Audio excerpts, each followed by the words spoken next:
Hey everyone.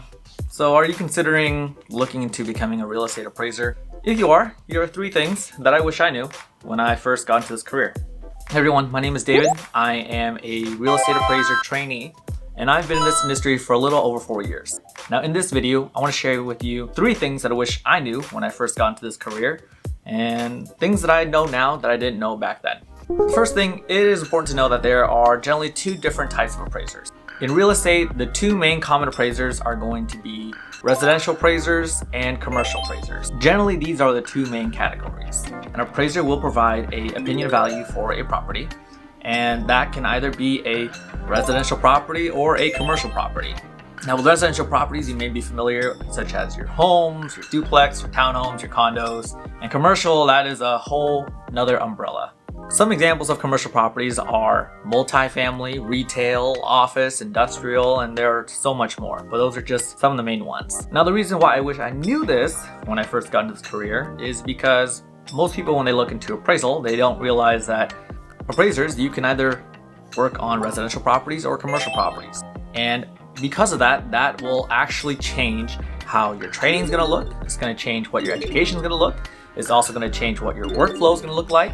So try to figure out, what do you like to do more? And if you want to look at the differences of residential commercial, here are just a couple of differences that you might want to consider when you're looking at either going to residential or commercial. I do want to make this clear that this is my personal experience and I'm just a trainee. I don't have my license yet. I'm working on getting my license. I finished my education to get my license, but I'm still in the process of working with the state to get certified.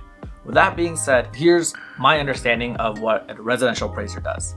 I don't want to get too detailed because it can get really complicated and that might be a topic for another video. But from my understanding, residential appraisers will generally appraise homes. And when it comes to appraising homes, it can depend. With homes, you're working on determining the value of a home.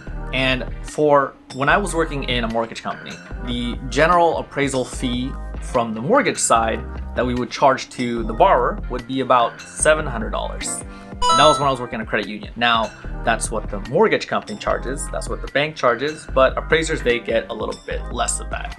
It also depends on the complexity of the property. Complexity is a whole different subject.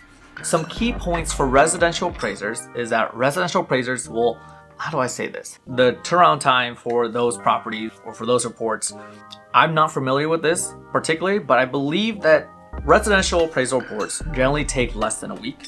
The fees are generally less than $1,000 per job, and it can be more depending on the complexity of the property. But from my basic understanding of not being in residential appraisal, the fees are generally not a lot. It's less than $1,000, and the reports don't take 2 to 3 weeks to write. With that being said, that's why generally residential appraisers will work on more appraisals per week, per day, per month. You kind of get the idea. You're going to be doing more appraisals to make up for your income. The thing is, with residential appraisals, it's also heavily impacted by the residential market. So if there's not a high supply and demand, or the interest rates is causing people to freeze and not want to buy properties or sell properties, or worried about selling their home and moving to a new home, right now, just to be very frank, is that I'm looking on forums and Reddit posts, it's tough out there for residential appraisers. And that is because it's highly competitive right now. And in competitive, it's not about getting into the career field, but the competitiveness is part of the bidding. And so this is something with all appraisal assignments, mostly if you're going through an AMC, which is an appraisal management company. They're kind of the middleman between the appraisers and the banks. But basically, when you're an appraiser and you want to find work to do, you would generally contact the bank directly, or you'd be on a panel, or you'd be one of selected appraisers for an AMC. The AMC has their rosters of appraisers, which could be you, or could be your team or your company, and they'll pick the appraiser that's either the most qualified, that has the most experience, also is able to do the job in the fastest amount of time and the cheapest. So when I say competitive, it's because a lot of appraisers are reducing their typical fees that they would generally charge for assignments, and they are charging much less, and they are turning around much faster. And so they have to do that, otherwise you're competing with other appraisers that are doing the same thing. There are more residential appraisers than there are commercial appraisers. So that brings me to my second point. The second point is For me, my personal experience is that I finished my college degree. I got my bachelor's degree in business management. So I thought I was done. I got my college degree, I go out and I get a job. This is not the case. With this career field is that depending on if you want to go to residential or commercial, depending on the level of designation that you want to get or the certification that you want to get. And this is why I said it is important to know if you want to go into residential or commercial. And it kind of ties into the second point, because the second point is that there's a lot of education required just to become an appraiser. You need to take classes to become a trainee, and then you need to take classes to become certified, and then you need to take classes if you want to get your MAI designation with the Appraisal Institute. So there are hours you need to invest afterward on the weekends to study. Now, depending on if you want to go into residential commercial, the amount of studying, the amount of classes, and the requirements are much different depending on residential and commercial. Now, with residential, some states do not require that you need a college degree. Now, with certified in Oregon, where I currently work at, I am required to have a 4-year degree. Great, I got that done. Going for commercial, getting certified to become a certified general appraiser that is licensed to appraise commercial properties, I have to do an additional, I believe it's over 270 hours of coursework. I also need to prove that I have over several thousand hours of relevant assignment hours. So I need to have a job log, an hour log. I need to take classes, and these classes are not just, they're not just you take it online, you click the next button. No, you gotta take these classes online, or you can pay for them and go to a location in class. This whole class thing, it's just, I can say a lot about it. With these classes, you can take them online, you can take them in person, you can take them virtually and log in at a certain time along with the instructor. The point said is that once you take these classes, generally you have to take an exam. With these end of course exams, they generally have to be proctored. What does it mean to be proctored? I didn't know that until I got into this career. Being proctored means that you need to take your exam and there needs to be someone watching you, make sure that you don't cheat or go online and look at the answers. So I took most of my state certified classes through the Appraisal Institute, and they went through Pearson VUE, which is a proctoring exam testing center. You schedule a time, you give your ID, you show them that you are who you are, you go at a certain time, and then you sit in this room with a bunch of computers in a very closed environment with a bunch of other people taking their classes, and behind you is a mirror room. Basically, there's someone behind you in a glass room with cameras everywhere. This is not important detail, but basically there's cameras above you, there's cameras in the corner, just to make sure that you don't cheat, and there's someone in the glass room that can literally look at you and your monitor, and also look at their monitors that is recording what you're doing and what everyone else is doing on their camera. And if they catch you cheating, that is going to... right to jail. Believe it or not, jail.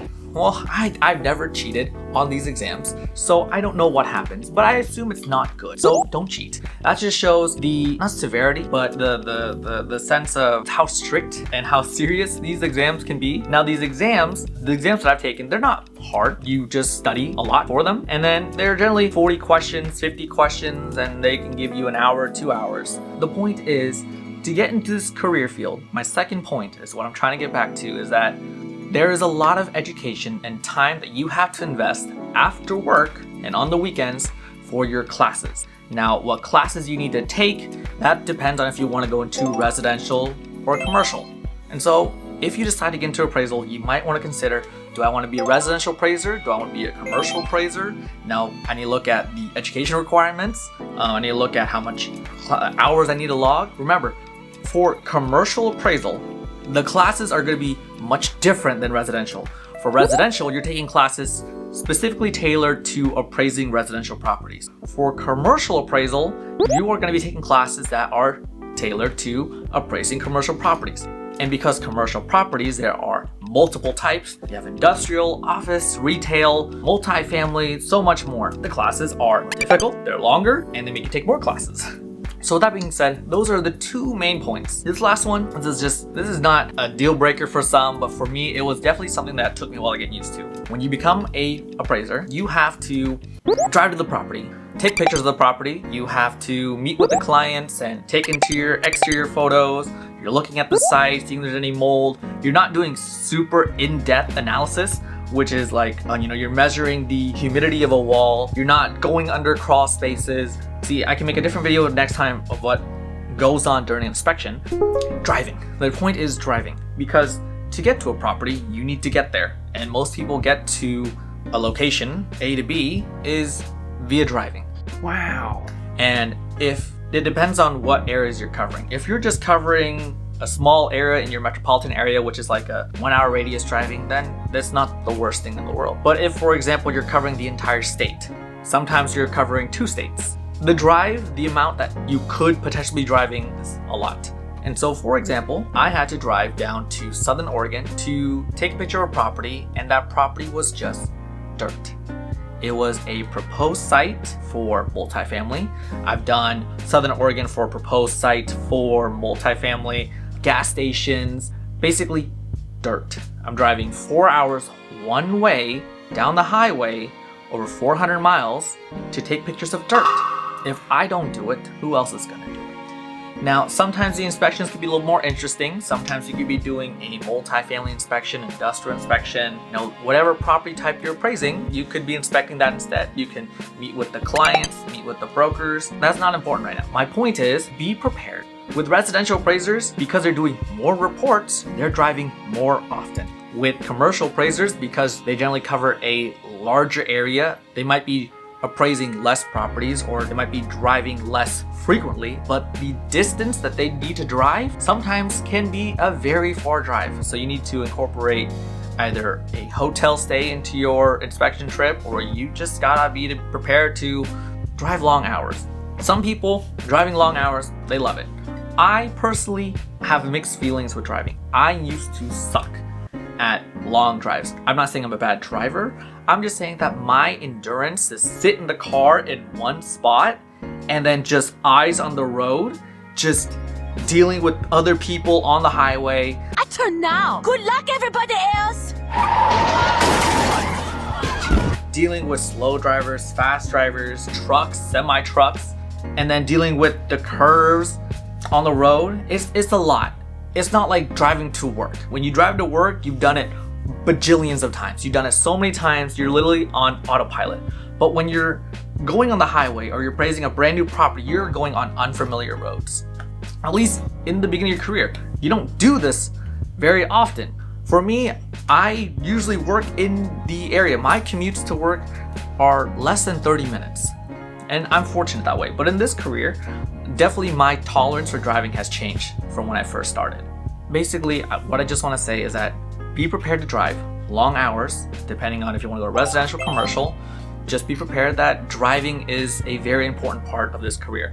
Now, some people love driving. They like to take their family with them. They like to visit new locations. They like to try new food. That's all great.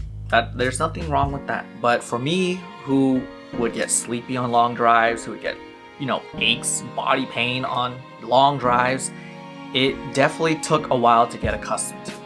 And for my inspection trips, I generally have my wife goes with me, give me snacks, keep me entertained so I don't fall asleep on the road.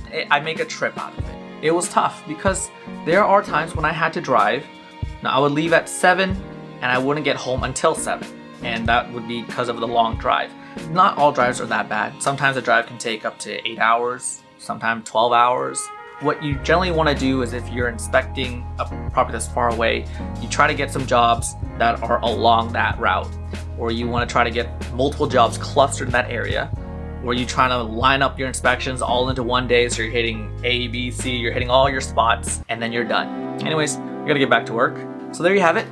Those are just some things that I wish I knew before getting into this career, and I just wanted to share with you all. I just want to say thank you for watching, and good luck in your appraisal career, and we'll see you guys in the next one.